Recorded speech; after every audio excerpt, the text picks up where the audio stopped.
উর্বশী মাইয়ারে তোর কলসির ভেতর কি খাঁটি গরুর দুধ বেচতে এনেছি। দে না একটু খাই, দামটা আগে চাই, আর দে না একটু খাই।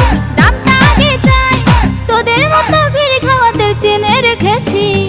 উর্বশী মাইয়ারে তোর কলসির ভেতর কি